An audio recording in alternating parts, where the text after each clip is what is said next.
start. Let me know when you're ready, Brent. You can start now.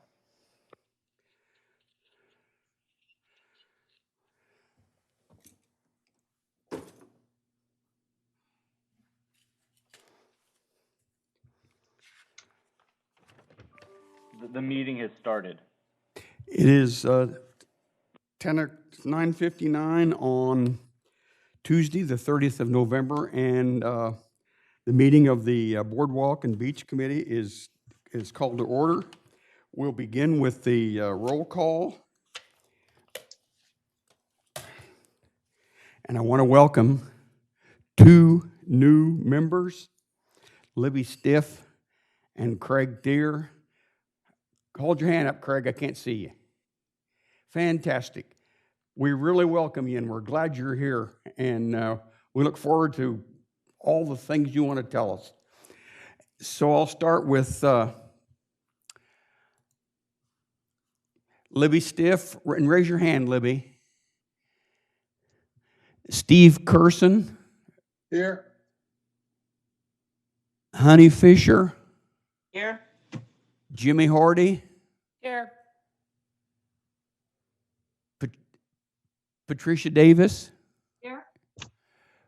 Craig Deere, and am I pronouncing your last name correctly? Yes, you are. Here. And I see Frank Cole here. He's a member of the public, but he's a member of the Boardwalk and Beach Committee. And Brian Hancock. Yep.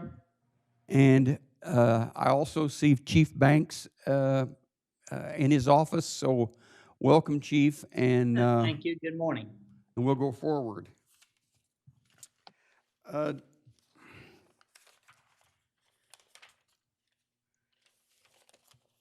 me get my papers together here.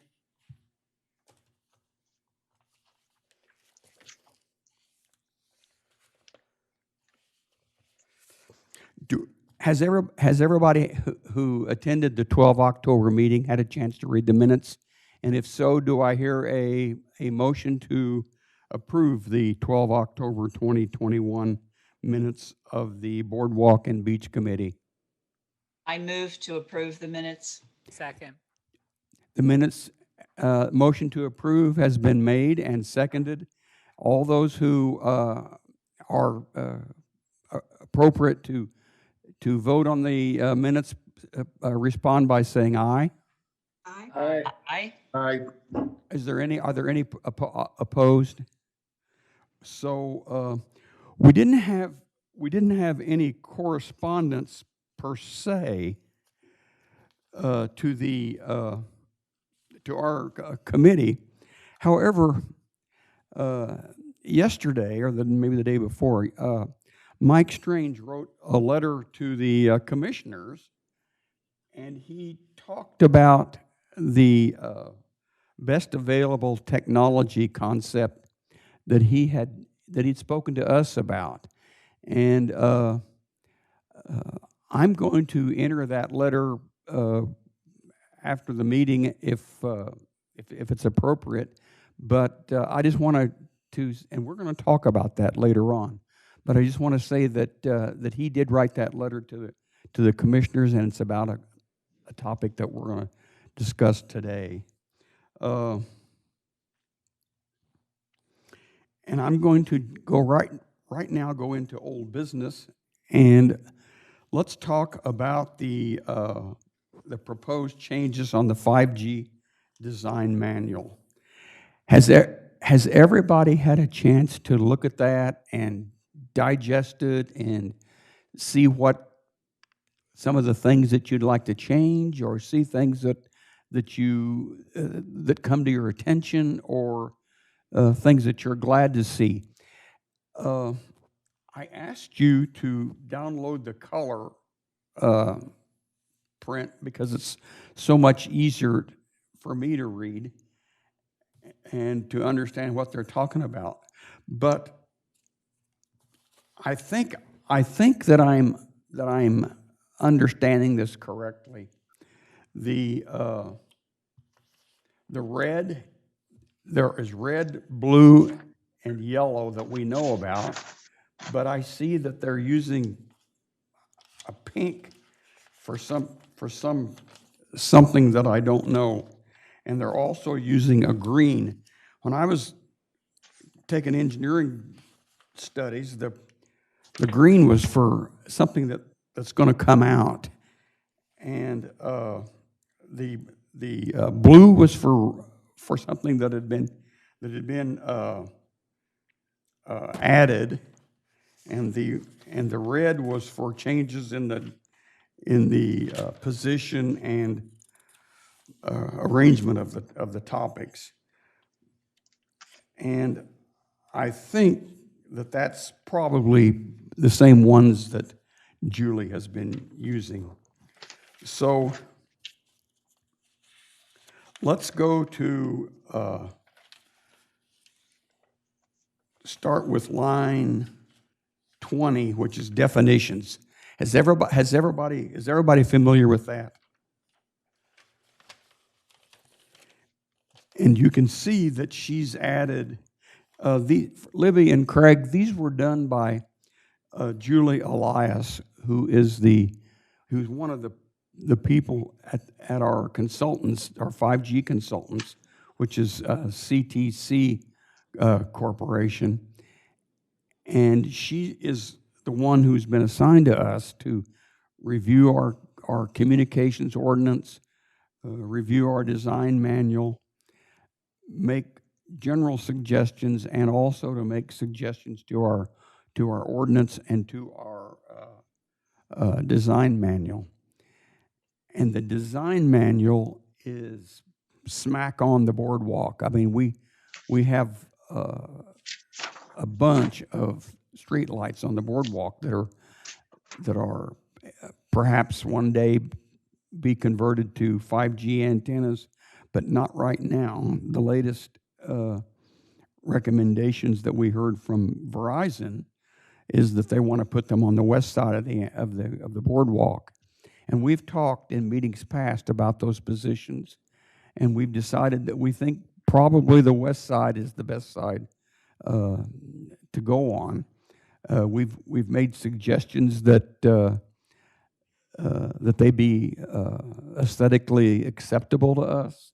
We've made suggestions that they be decorative poles. We've made recommendations for positioning, for setbacks. We've talked about a lot of these things, and I think she has taken some of that to heart when she wrote this proposal to modify our design manual. And on line number 41, you can see that she's added the first 100 lines or so are definitions for the first 91 lines are definitions, and these are sorely needed, because we're going to talk about a lot of new things that came in after the Ninth Circuit came down with their findings on 5G placements. If you go down to line 41, you'll see modifications, and she defines what modifications are. And on line 46, she defines what new structures are, new accessory equipment or any kind of small cell facilities. But she's talking primarily about support structures. And she tells about what new are, and she tells about, if you go down to line 53, she talks about replacements. And then number 9 is just the definition of the facility. And if you go to the next, is everybody with the same document that I am? We turn pages? Okay. If you go to the next page, you'll see that she starts to define a small wireless facility. Before we turn that page, is there anyone that has some comments that we need to talk about on the first 8.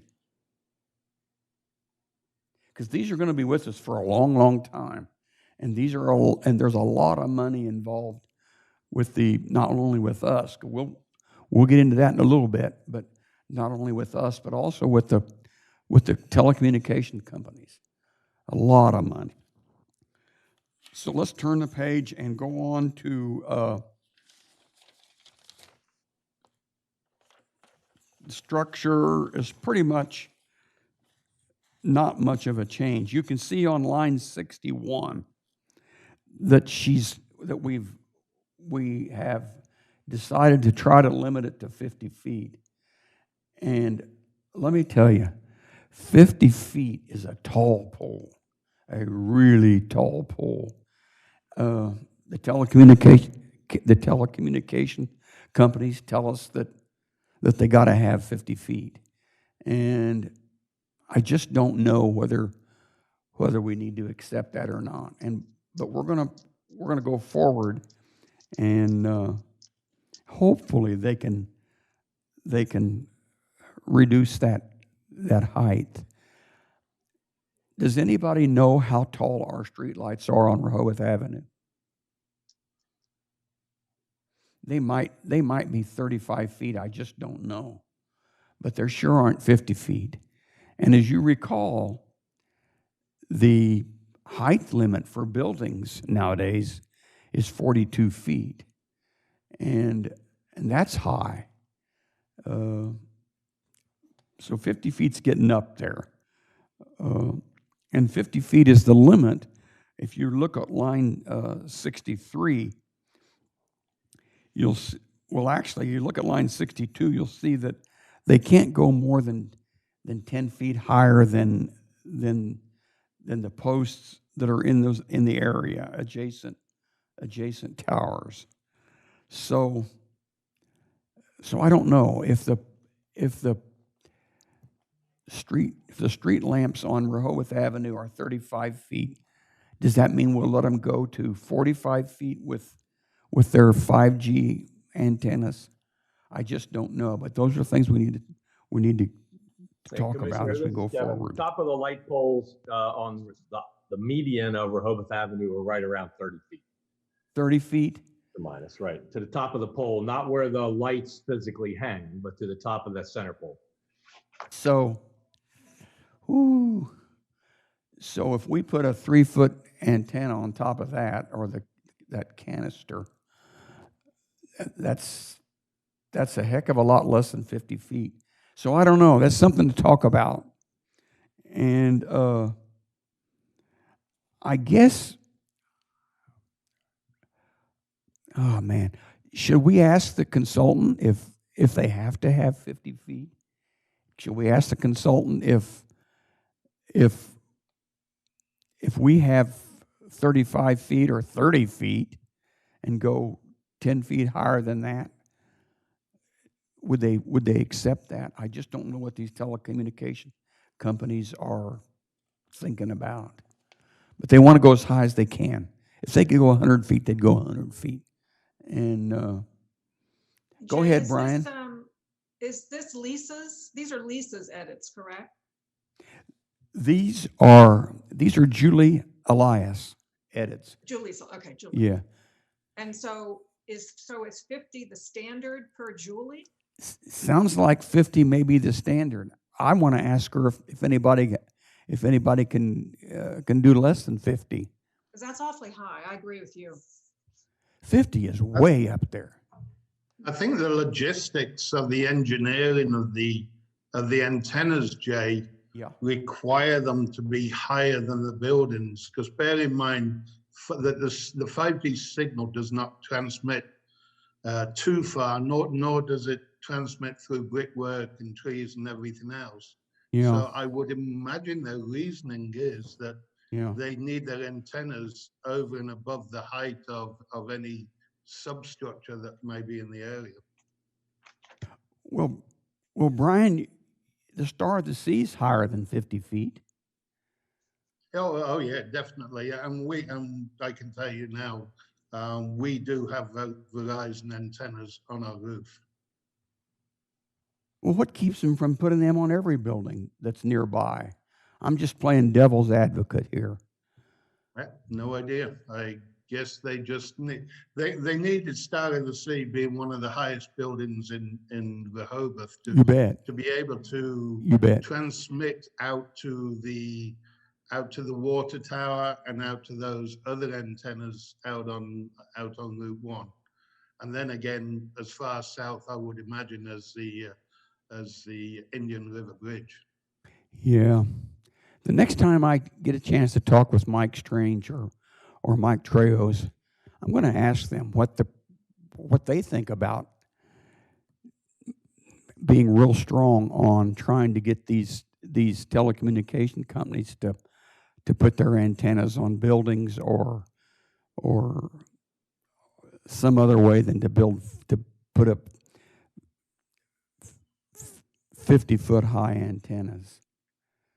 Yeah, I think that one resident down in Dewey that raised the concern about wind speeds and everything else for these antennas, Yeah. 50 feet on a single pole would sound dangerous. Yeah. On a building, that the amount of substructure that they build on a roof is tremendous compared to the actual footprint of the antenna. So I can tell you that probably putting an antenna on a 50-foot single pole, I don't know, maybe there is a wind issue. Mm-hmm. Mm-hmm. And that's another question that I got coming up. We can talk about that. Does anybody else have any comments before I go to line 76? Jay, Yo. I have one comment. Perhaps the building owners are opposed to putting them on their roofs because they're worried about the integrity of the roof. What happens if they damage it? They have to drill into it really deeply to attach these things. I mean, you look at the dolly sign, the damage it's caused to the roof. Yeah. That could be a reason why it hasn't been suggested to go on all these roofs. Yeah. Honey, you guys don't have any antennas on top of the Henlopen your condominiums. The condominiums do not have any. The hotel does. Yes. Was this a decision you made, or was this a decision? How did that come about? I'm sure the they would board have made asked a decision on not putting it on the roof. The hotel, I don't know anything about the hotel. That's a totally different business. Oh, they can pay enough money to get them up there, I'm sure. My understanding, Jay, is the council at the Henlopen had discussed this years ago Yeah. to look at a revenue stream, for example. But A, the revenue stream wasn't large enough at that time, but Yes. B, they were concerned about the roof structure issue. No joke. Residents were concerned about being that close to antennas because we have a pool on top of the condo. Yeah. So we didn't want to be that close to the antennas. But now we're close to it because they're on the hotel. But the hotel must have 10 antennas. Oh, yeah, they have, I mean, yeah. easily. Yeah, I hear that.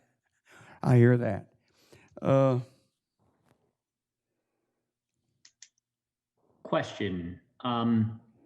How many of these cell towers, if I use that term, do you anticipate in the city? I mean, I know it's different than 4G technology, but I really don't understand the technology itself. Craig, if you read the 5G projections, they're talking thousands. They're talking once we get built out, once we get autonomous vehicles, they're going to need a tower every 100 feet or somewhere in those ranges. I remember several years ago in 2018, Verizon had a presentation over in Lewis at one of the coastal town meetings, and she said that there'd be a 5G antenna on every corner, and we're talking a lot of antennas. Now I'm thinking that once they get into our residents, once they get into our neighborhoods, I hope they'll downsize them. I mean, but the building height is 42 feet. And you know as well as I do that these new houses that are going in are just dang near as tall as they can make them. And so I just don't know. But it's something that we need to be concerned about, something we need to talk to our consultant about, and it's something we need to keep discussing.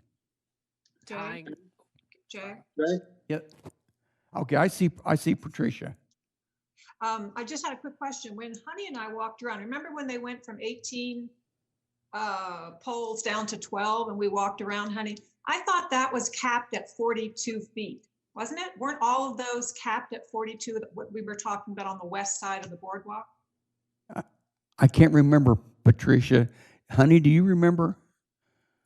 Were those That's why I was 40? surprised at 50 all of a sudden. Yeah, I am too, but it's in here. Right. And I downloaded the one that Dewey Beach is using, and it's in theirs too. And that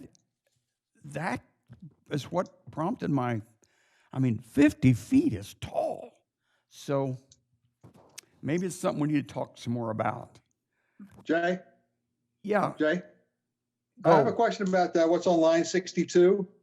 It talks about adjacent structures. I was wondering what the definition of adjacent and structures are. Yes, I wonder if she's You know, how talking. close is adjacent and how big is? Yeah, I wonder if she's talking about a small wireless structure, or if she's talking about a real estate structure, a fixed asset. That's interesting. And how close is adjacent? And how far is adjacent? I guess adjacent's the one, no matter how far it is, it's the next one. And they talk more about that later. Who am I missing? Jimmy? Yeah, I was going to bring up the same thing that Steve just brought up. My concern is if they're talking about 10% taller than any other adjacent structures, we just said, with Brian, with the Star of the Sea, I think we need a clear definition. Are they talking about city-owned property, whether it's the light poles and things like that, or is it a physical structure? Because if they could tie in, if they could use the argument or the case that, hey, it's clearly states that we can put one that's 10% taller than the Star of the Sea, that's a pretty big antenna. Or any, I don't mean to pick on the Star of the Sea, but I mean, the Boardwalk Plaza, 1 Virginia Avenue, the Henlopen, Edgewater House, all the way down the line. I think that's something that, we're really going to have to take a look at. And I think tying into the other thing, take the reverse side of what Steve said. If you start getting into the residential areas on, the north and the south side, I know that the old wooden, telephone poles, they have some other things on them as well. You have the transformers and, the cable runs on them and everything else. My concern is that, they're going to treat that as, a city light post, for lack of better words, and try and tie into that. My concern is you're going to, they're just going to have stuff everywhere. I think you're right. And Jimmy, I also think that they're going to say, hey, we can't use those poles. We're going to have to plant a new pole. Exactly. And that was my next A comment. new 35-foot pole. Exactly. So we're going to have not only the light, just using like Henlopen Avenue. I know where they are, by our house and things like that. And, it's just going to be a ton of poles everywhere. So I think that would, we would need some definition. One, what do they consider, the city's pole, first and foremost? Second, what would the structure be? And I think we're going to have, I know Rehoboth has its commercial end on the boardwalk, as well as the residential ends, north, south, and west. Yeah. Just something to consider. Yeah. If you'll notice at the end of the design manual, she talks about that very thing. She's left exactly. Categories for us to decide on. Correct. Jay, yes. one more question. Or maybe okay, comment. Patricia, go ahead. back on line 33, which is, what Jim was just talking about was kind of co-location. She defines co-location on line 33 under definitions. Mm-hmm. But I didn't see any language in any of this that said we mandate co-location, because I thought that was something we were going to move forward and recommend. I think we That are. Verizon doesn't have its own poles and MCI, they have to all be on the same poles to avoid 50, poles popping up in a location. Yes, I think we are, and I think we have some definitions of spacing and everything further along. And I don't know whether it's in this or whether it's in the code, but I think we do talk about that. Okay. I just didn't see it, but okay. Have you seen it? You went through this, I'm sure. So, well, we'll talk about it. And on line 76, she does a much better job of talking about stealth technology. We really had a bad description of, not a bad description. We had a really minimal description of it in our old code. So I'm really pleased to see that she has expanded that. And stealth technology is aesthetics, and that's something we're going to have to sink our stick into, because that's one of the things that we can grab onto as we try to get these antennas and these wireless structures somewhere in the category of acceptable. But if you go to line number 84, you'll see something that I think is very, very important, which is underground districts. I think we need to talk about that, because we're working hard to get the new streetscape undergrounded. And if that's the case, and I personally would like to see this entire city be undergrounded. But if that's the case, then we're going to have an underground district, and we're going to have to decide what we want to allow above ground when all of the transmission lines and everything are underground, because they got to come up to put their antennas up, and that's something. And then number 12, she talks about what we've been talking about, the wireless support structure. So it says pole, tower, base station, other building, whether or not it has an antenna facility that is used or to be used for the provision of wireless service. That's pretty clear.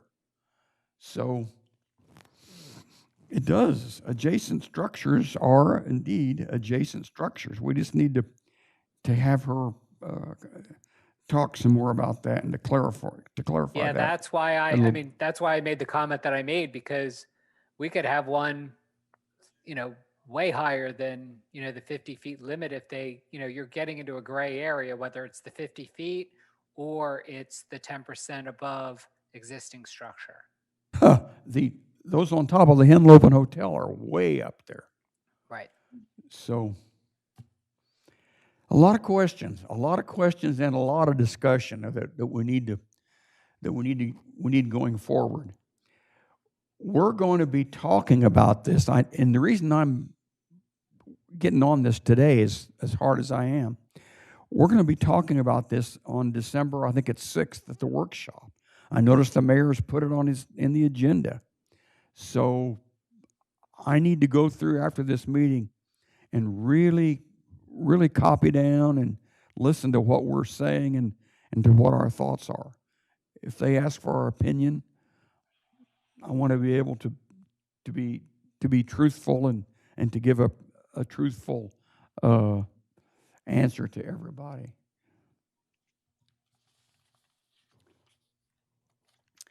Before we go on to the next category, which is general standards, and I'm not going to spend a lot of time, I'm going to add one more thing that Mike Strange has brought up, and that Dewey Beach is talking about. And that is a clause in there that says we need to always have the best available technology that's economically achievable. And that's kind of a great catch-all for everything. And it tells the the transmission company that we want to stay up to date. And so can anybody think of a reason that we shouldn't have that in our definitions? Are we headed the wrong direction with that? Shall we put it somewhere else? I think that, go ahead. Go ahead. I think that provides the communication company with a loophole, economically viable. On whose behalf? Their behalf or our behalf? The city's behalf or the communication? Because you know the communication company is going to do everything at the lowest cost to them possible. Yeah. So to me, that just sounds like a loophole. But this gives us the ability to say, you know, there's some better stuff out there. Mm-hmm. And you folks need to think about that, because you're installing some of this cheap stuff on our boardwalk, and we want the best, and we want it to be a lot more aesthetically acceptable than that stuff you're putting up. So that kind of is a loophole for us. I don't know whether, I just don't know if there's a downside to that. I'm sure that Mike Strange knows. But anyway, I just want us to talk about it, to know that it exists, and to have an idea. Honey, did you have your hand up? Yeah, I did. I just wanted to say, okay, they put the best available up there, and do they remove the stuff that they're replacing? We don't want to have all that stuff up there like we have now. Like we have now. Cables and cables and cables that aren't even being used. Yeah. Yeah. And she would know how to word it. We do have removal in the general standards. We talk about removable. If everybody has been wondering why I'm looking off to the side all the time, your pictures are up on these great big screens here in the City Hall, so I can see all of you really well when you raise your hand.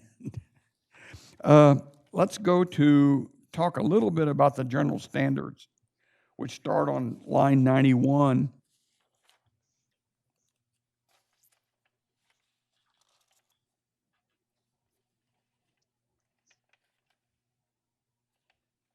I want to go to line 105, which says that all wireless communication facilities shall be designed and constructed in an effort to minimize the aesthetic impact to the extent technically feasible.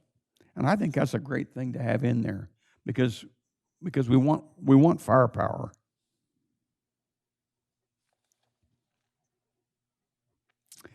If you go down to line 117, that's in green, and I think that means that's going to be considered to be removed. And I'm not sure why. I need to have someone tell me for sure that that's what the green is. That's what it was when I was in school. You mean line 117? Line 117. Okay. Am I still coming through garbled? No, yeah, I line just thought you 117. said line 17. I just wanted to clarify that it was 117. I'm sorry. Okay.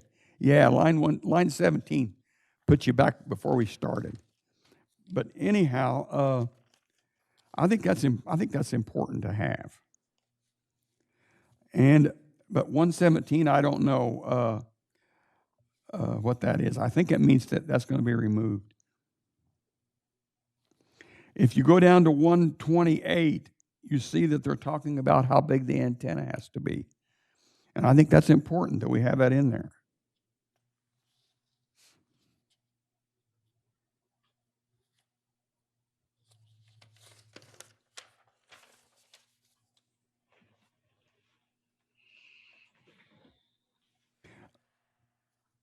line, well, there's just a lot of new stuff from line 142 on. And it's pretty self-explanatory. They've moved line 150, she moved that down to the bottom. But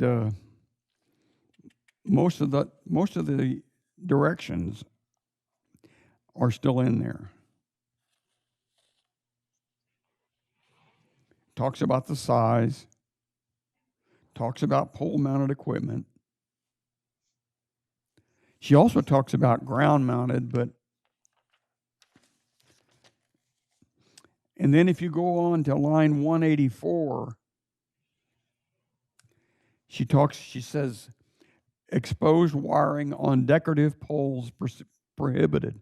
And I think that's great. As you know, if you look at the poles that we have, the wooden ones, all the wiring and everything's on the outside.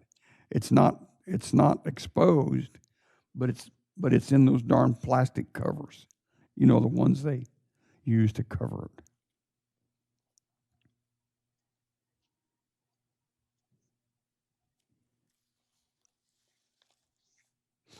I don't know about the backup power. I'm assuming that's good. I know there's a transfer switch installed in the one that AT&T put on Rehoboth Avenue.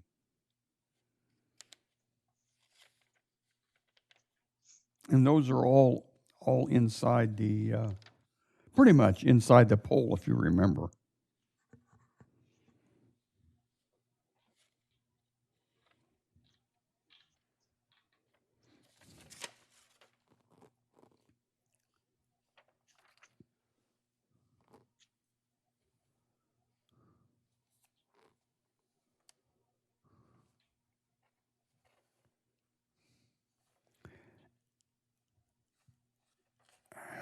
And on line 212, it says the tallest existing wireless support structure in the public right-of-way within 250 feet of any small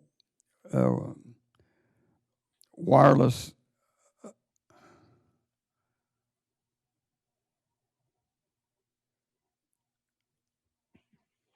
I'm not sure I understand all this. 50 feet above ground level, whichever is greater.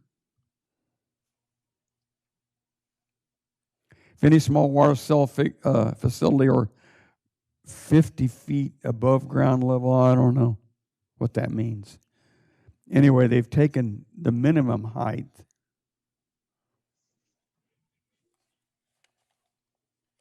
They talk about replacement poles.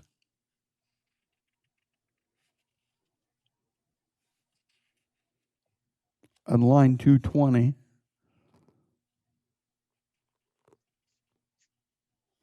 They talk about new poles on line 239. And what most of that is just repeating things that we've already talked about. And if you go to line 255, which is what I want to talk about, you'll see that she starts to talk about decorative poles. I would like for us to think about having decorative poles in our residential area. I think they'd look a lot better than the wooden poles that we have now.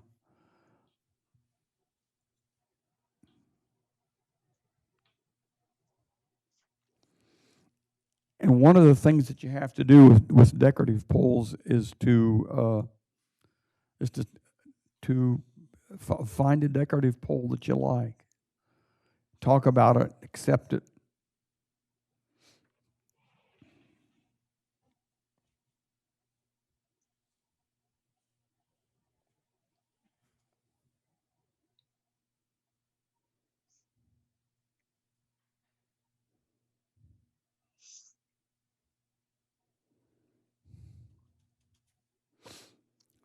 Section 4, which starts on line 265, is pretty much what we've been talking about. Co-locate.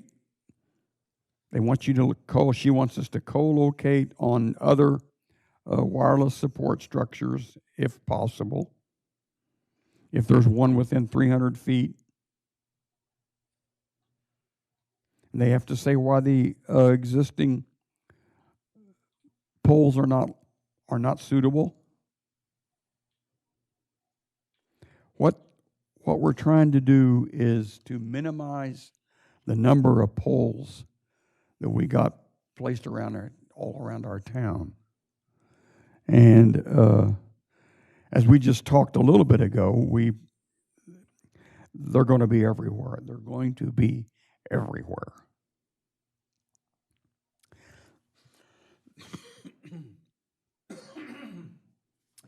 A friend of mine, he lives in Miami, and he said that, I guess it was Hurricane Andrew. They had winds of 150 miles an hour. We haven't had a real hard hurricane in Rehoboth Beach in anybody's memory. But if you get winds of 150 miles an hour, he said these poles just snap like matchsticks. And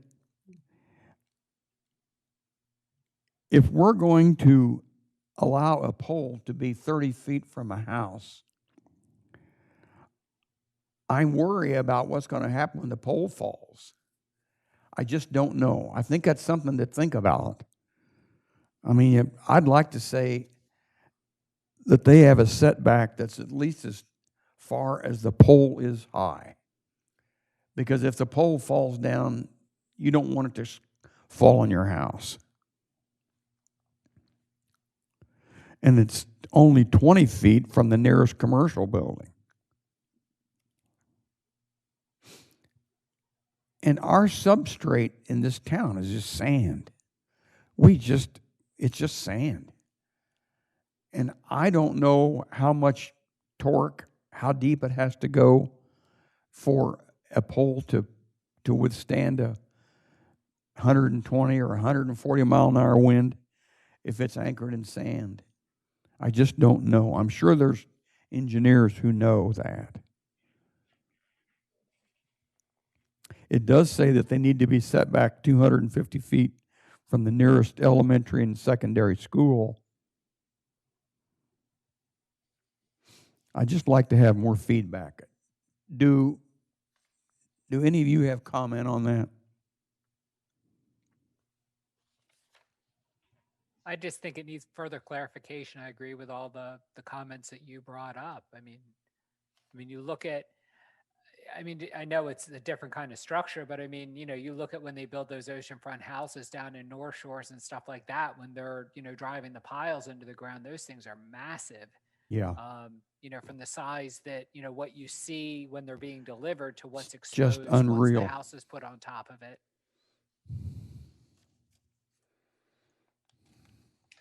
Yeah, I agree. I think you phrased, as we've gone down through this document more, I read through it the first time, but as we've gone through it more, it just raises more questions. One thing I had written down is on line 133. We're talking about is 50 feet too high. And on line 133, it talks about giving them the ability to extend beyond the top of the pole. And it's very vague in how high beyond the top of the pole. So we may be talking over 50 feet. And then the other section where it talks about, within 250, you could go as high as Star of the Sea if you're within 250 feet of Star of the Sea is the way I interpret that. So there's a lot of vagueness here. Yeah. And then you bring up the height of the pole, the setbacks, right? If it's a 50-foot pole and it's a 20-foot setback, it's going to fall into somebody's house. So, and again, it's hard not to envision or start to imagine with most of the structures here at 42 feet and you have 50-foot poles, you're basically looking across a town of, matchsticks. Yeah. Right? Yeah. And if you get a hurricane force wind at those heights above ground, I mean, it is just going to be devastating. That stuff will go like 60. Well, who holds the liability on those? Do they have the liability on those poles? You know, if one is damaged or something, like say somebody hits one, there's a car that gets into an accident and hits one of those poles. Is Yeah. it the city's responsibility to put it back up, or is it their responsibility to put it back up? If it does, like if we do have a hurricane and it takes down, 2 blocks worth of them, who's responsible for, putting them back up? Oh, yeah, I know they'll bring people in to put Yeah. that stuff back up again. And I don't know how the money goes on that. I don't know whether we help them repair that stuff, whether they repair it on their own. I think they probably have to repair it on their own. And I think that's part of the contractor, part of the assumption of even if you put stuff in the public right of way. Yeah. But if they put it on our poles, That's who's responsible? Yeah. right. Yeah. I mean, it's a double, like if, Right. Again, it's that unknown. I mean, I Yeah. think you're going to needs get to- into, it just need to needs clarify further that. clarification. Yeah. Yeah, but if we specify that our decorative poles go either at the end of the streets abutting the boardwalk or on the streets, if we decide that Wilmington, Rehoboth Avenue, Baltimore is a special overlay zone, and we're going to underground their utilities and we're going to use our own decorative poles, and Hurricane J comes through, I don't know. I just don't know whether we will be responsible for putting them back up, putting the stuff back up or not. But those are questions that need to be asked, because I would love to see us go to decorative poles. I just think they look so much better. And that's something to think about and talk about.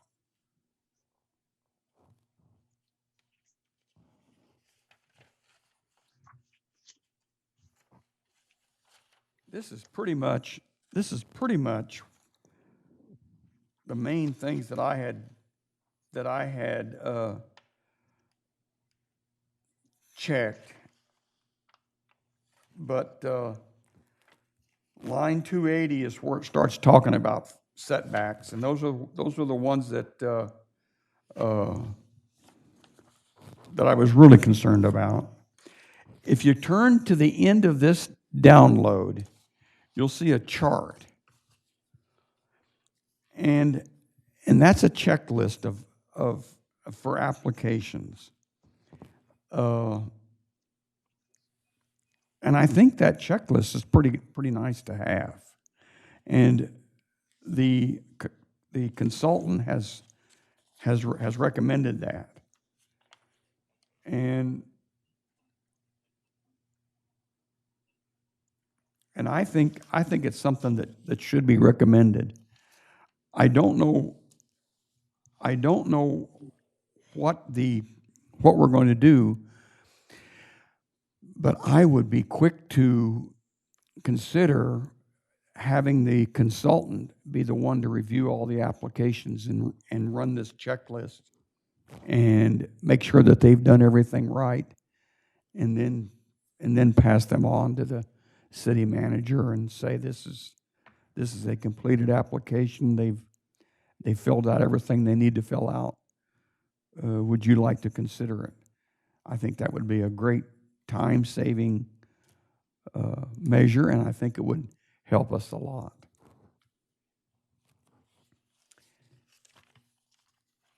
And if you go down to the last lines, which is line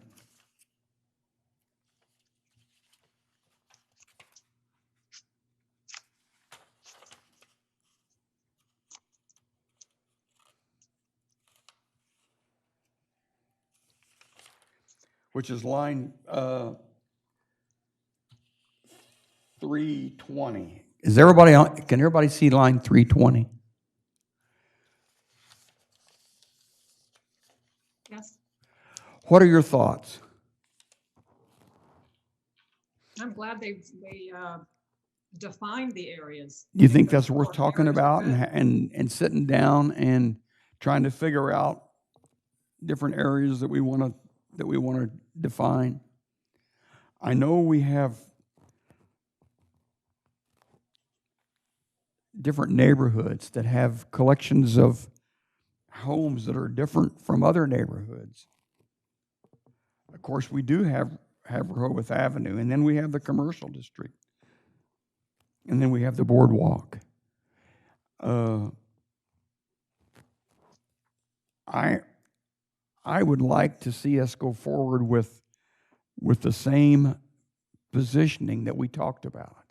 That y'all went through and y'all recognized the different areas where they had recommended polls, and I would like to see us have that be a boardwalk area, and I'd like to see us maybe figure out decorative poles that we like.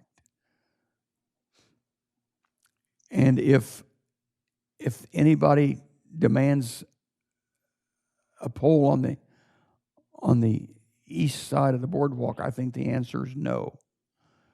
Let's not do that right yet. I mean, I don't know whether they can legally make us do that or not. Jay, Yes, honey. didn't Verizon tell us that they have abandoned that because they realized that they couldn't build a pole that could be supported by the boardwalk? That was their reasoning. Yeah. That was their reasoning. So that might not be an issue anymore at all. Hopefully it's not an issue. We don't want them on the east side. I hear that. You know, something that's been bothering me. Why haven't we been hearing them coming back again? What's the holdoff on that? I know that the mayor has this on our agenda for the workshop. I wonder if they're coming back and saying, let's get going, or if this is just something that the mayor wants to clean up. And I think that's ideal. I'm hoping that we can pass this design manual, pass these ordinance amendments, and have that ready to go when they come at us again. I don't know what's holding them though. I've heard that that they're having trouble with interfering with GIS. I've heard that they're having trouble with aviation communications. You hear all kinds of rumors of what's holding this up, but for some reason we're not hearing about it, and I'm not sure why. But also, President Biden appointed a new chairman of the FCC. Her name is Rosenwarble or something like that. And I read a bunch of her press releases, and she is going after the robocalls. And I say hip hip hooray, but I haven't read anything about 5G, so I don't know what's going on there either. But yeah. Anyway, those are things that we need to consider going forward. Okay. Yeah, Steve. I know we're concerned with Rehoboth Beach. I was just wondering what's like North Shores and Henlopen towns going east are going to do with this. I do not know. I know that Henlopen Acres has all their utility lines are buried, so they're going to have to do something. I've talked to some of the folks at Henlopen Acres, but we haven't talked about that, and I'd like to know too what the plan is. I'm not even sure that Verizon has contacted Henlopen Acres. I just don't know. I don't know. I know Dewey Beach is working on the same thing we are. Right. Any more comments on 5G before we go to, what time is it? Holy smokes. Before we go to,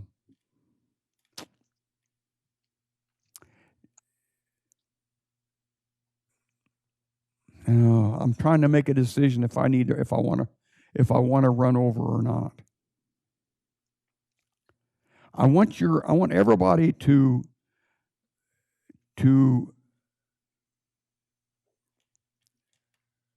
raise your. Has everybody had a chance to think about the Baltimore restrooms, patrol shack again? I sent you a letter, said, we're gonna have time at the end if anybody wants to make any remarks or I know that last month Brian wasn't here. Honey's had microphone troubles, and of course Libby and Craig were not here. Do any of you want to put your 2 cents worth in on the restrooms at Baltimore and the view shed? No.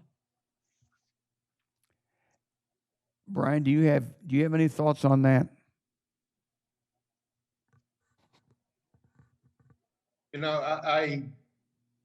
I went onto the internet and I followed the engineers or architects whole little documentary that they provided, and they provided some 3D models and everything else.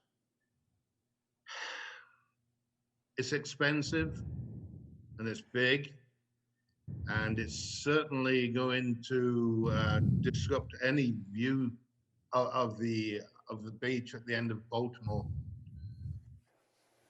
Honestly, at this point, I don't know. I honestly don't know. Yeah. Frank, Frank, can you hear me? Yes, Jay.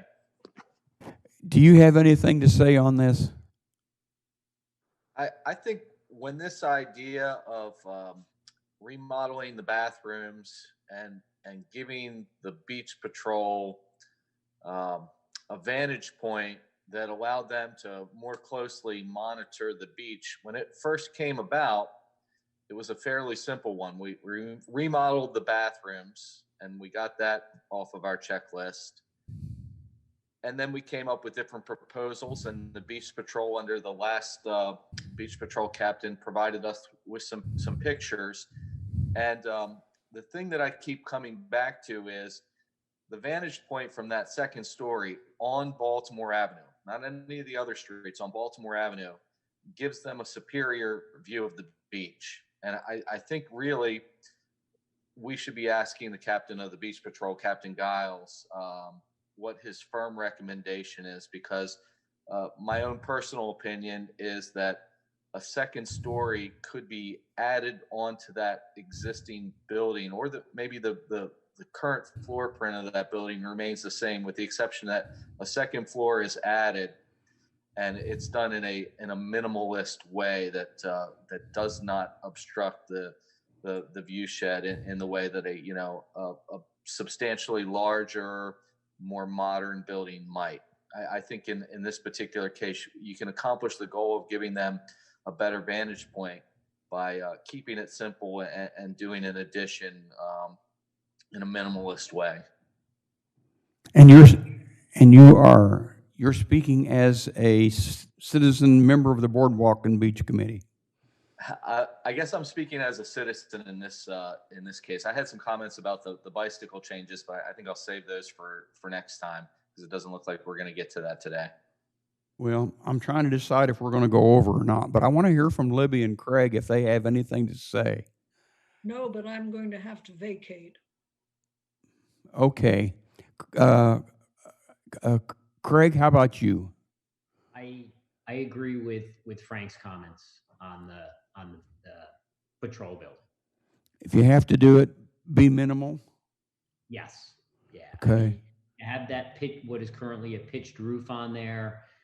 Maybe you could, and again, I'm not an expert in this, maybe you could remove that, get a second floor on there in a very minimalist way, and maybe not increase the height and restrict people's views. I think that's what Frank is trying to say. Yeah. You're misunderstanding him, but again, I echo what Frank said and doing it in a minimalist way.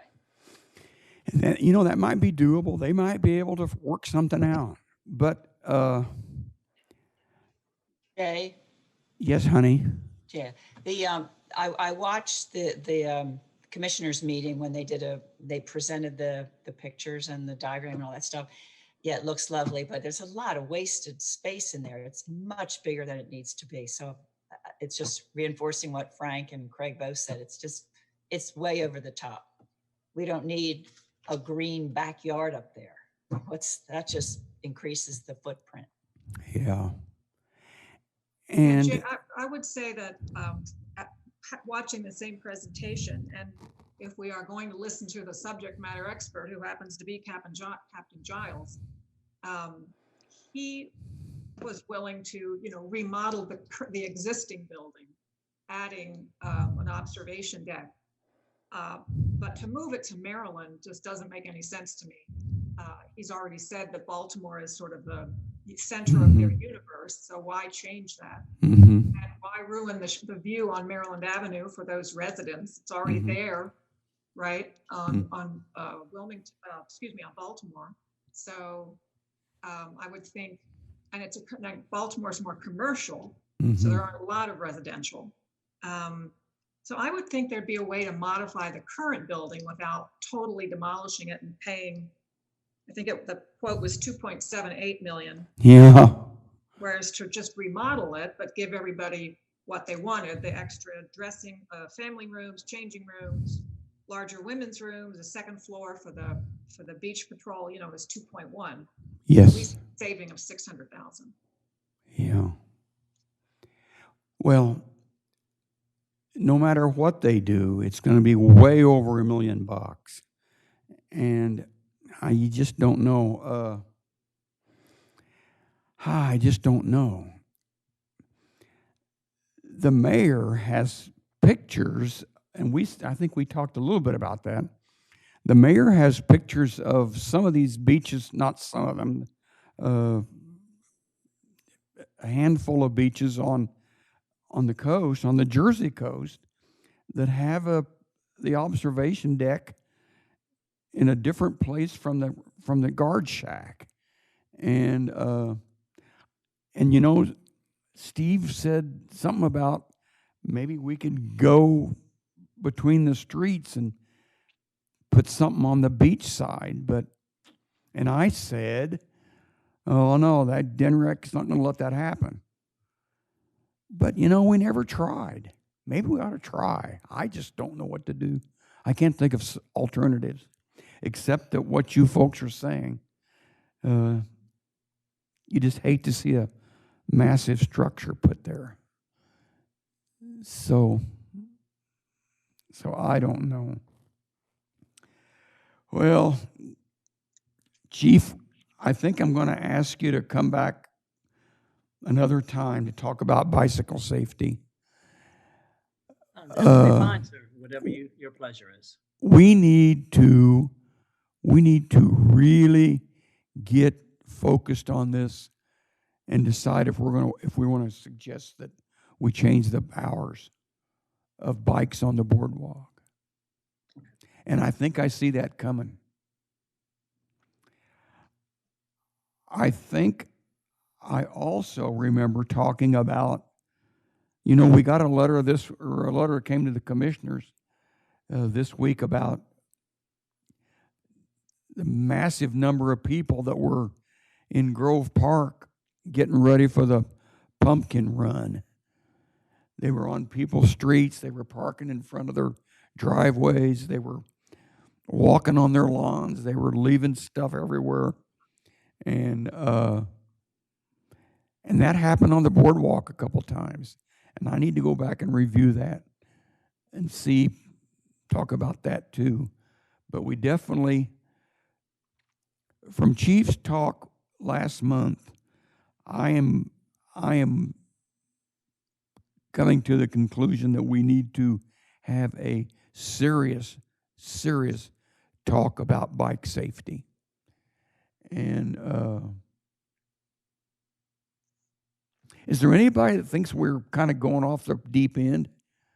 Am I, am I looking at something In that which maybe is aspect? not In the big regards to problem? the, Huh? are you talking about with the issues that we're having whenever there's a race in the city, or? Yeah, I I think am. I'm talking about, you and I have had this conversation. I've, voiced my opinions on our committee and things like that. yeah, It's bad. It's just getting worse. And I think the problem that I have personally, and throwing out to the committee, and again, I'm taking off my member of the committee hat and talking as a resident of Rehoboth Beach, is the amount of garbage, the amount of everything that is just left behind, the condition of the bathrooms and everything else. The city gets no benefit whatsoever economically, from a lot of these races that are here. They come in, they trash the place, and they leave. With a few exceptions that people do, go to some of the coffee shops and things like that. But I think we really need to take a hard look at these race companies when they come into the city of Rehoboth, that they should be responsible for either compensating the city, or they need to have a private contractor come in to clean up after it. Because from what I was not there, but from what a lot of people on the street said, that there were people going on to Columbia, going on to Henlopen, going into that back part, the back way into Henlopen Acres and things like that. If the bathrooms were full, they were just, going yeah, in somebody else's yard and things yeah. like that. It's out of control. And the garbage that's left behind, it's not fair that we have to have, the city employees go in and, clean a lot of this stuff up. It's just not fair. Now I have my committee member hat back on. Let me talk with Chief. Do we keep track of dollars received and dollars expended on these races? For the most part, yes, and we had the dates and times and how many.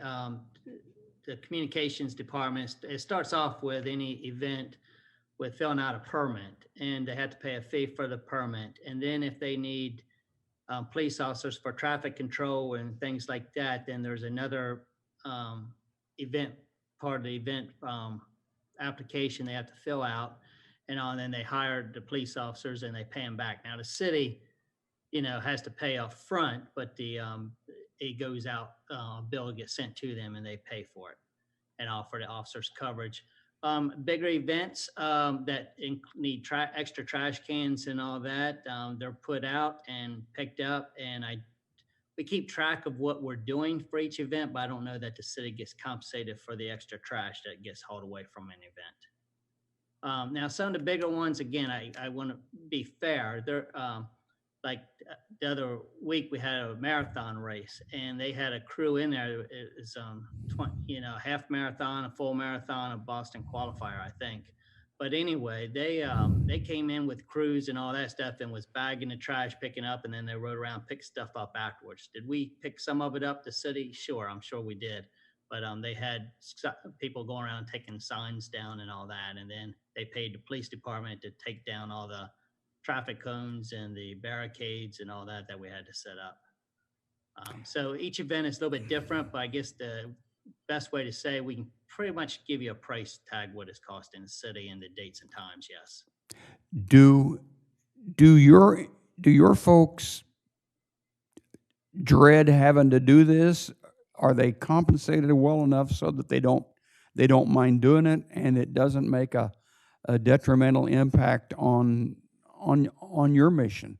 It depends. Some events we try to narrow it down to one per day. A lot of times that's not possible, and because it's been events that's year after year after year, and so then it starts getting us thin. Thankfully, a lot of it comes in the summer months, so therefore we have the summer cadets to help us out with that. Being short-staffed, though, this past year, as I've said before, we had to actually use grant monies to pay people to be down at the farmers market and to be able to monitor that, because we just didn't have the personnel to send down there. And, it's that balancing act, because you have these events, and I believe it's an obligation for the police department to be part of the community and to make sure we're there at these big events for our presence and to be seen, like the farmers market and different community events. Now, special events, that's a totally different thing, but yes, it can get overwhelming, but the officers get compensated for it. I think their special pay rate was $65 an hour. January 1st, it goes up to 75 and an hour, 3-hour minimum. So they do get compensated. In the city, each hour gets $15 an hour. So we actually will bill them come January 1st, $90 an hour, because that helps with car insurance, gasoline, vehicle maintenance, things like that that's used. So we have put things in our policies and procedures to get compensated. The trash is a different thing, but I was like volleyball tournaments and stuff. I know they do work something out when they do an event for the extra trash, but how much, I don't know. Well, I will talk with Public Works Director Williams and get his input. Can I say then that if you have a full crew, if it's not the COVID, if we're back to normal day in and day out, can I say that you don't mind doing it, the cadets don't mind doing it, and you're fairly compensated? Is that true or false? I think it's true, but the reality is, even if we're at full staff, some of these events take more on where we have to bring outside entities in, state police, other municipalities. And we do the same thing for them. It's a give and take, just like for the big race, not this last one, but for the marathon. And we will do that again for the marathon this weekend. We've got agencies that come from, depends who signs up, but Milton, Dover, Smyrna, Capitol, Police Department, and also Smyrna at times. So we use whoever we can, and they get compensated for whatever their pay policy is and all, but it depends on the size of the event, if we can handle it or not. Mm-hmm. But we don't compensate them. The race folks are compensating them. Is that correct? That's correct. And then it's different, not to bore you guys all with it, but just like I'll take our Christmas parade coming up on Monday. We will go ahead and, since that's a city thing, we reach out to other local police departments to help assist. They're more than happy. Same token, we return the favor when they have their hometown Christmas parade and send people out. So it's kind of a wash. So some of them are paid jobs, some of them's not for our different events. Okay. Well, is there anyone that has anything else to say that we need to talk about before we adjourn? Craig, and Libby, can you hear me? She's gone. Okay. Craig, do you have anything that you want to kick in before we go? I do not. Okay. Do I hear a motion to adjourn? Oh, I move to adjourn. And